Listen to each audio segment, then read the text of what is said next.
एक बहुत ही ठोस आर्थिक तर्क, इकोनॉमिक लॉजिक है, जिसे युद्ध की भाषा में कॉस्ट इम्बैलेंस या एसिमेट्रिक वॉरफेयर कहा जाता है।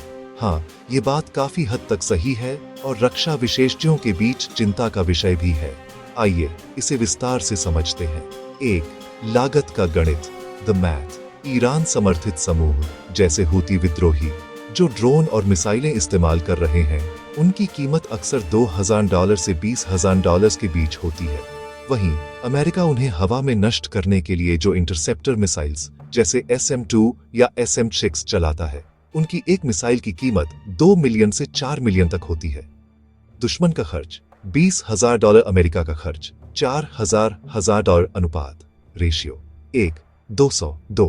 अमेरिका यह महंगा सौदा क्यों कर रहा है? अमेरिका के पास इसे रोकने के अलावा फिलहाल कोई आसान रास्ता नहीं है, क्योंकि संपत्ति की सुरक्षा। अगर $20,000 का ड्रोन किसी $2 बिलियन के अमेरिकी युद्धपोत, वॉरशिप या किसी कमर्शियल जहाज से टकरा जाए, तो नुकसान मिसाइल की कीमत से कहीं ज्यादा बड़ा होगा। जान माल की सुरक्षा, सैनिकों की जान की कीमत किसी भी मिसाइल से ऊपर रखी जाती है। 3. क्या अमेरिका युद्ध से बाहर हो जाएगा? आपने सही कहा कि लंबे समय में यह रणनीति आर्थिक रूप से टिकाऊ नहीं है, लेकिन अमेरिका इसके लिए युद्ध छोड़ने के बजाय तकनीक बदलने पर काम कर रहा है। लेजर हथियार, directed energy weapons. America iron beam जैसी तकनीक पर काम कर रहा है, जहां एक शॉट की कीमत मात्र $200 से $5 सिर्फ बिजली का खर्च होगी। सस्ते इंटरसेप्टर, कम दूरी के खतरों के लिए अब सस्ते कोयोटी जैसे ड्रोन और गन सिस्टम का उपयोग बढ़ाया जा रहा है। ईरान की रणनीति।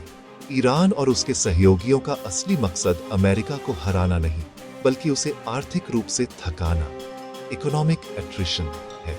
वे जानते हैं कि वे अमेरिका की सैन्य शक्ति का मुकाबला नहीं कर सकते, इसलिए वे उसे महंगे रक्षात्मक मोड़ में फंसाए रखना चाहते हैं।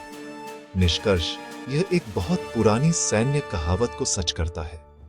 जरूरी नहीं कि सबसे बड़ा पत्थर ही जीते, कभी कभी छोटे कंकड़ फेंकने वाला बद्धे पहलवान की जेब खाली कर देता है।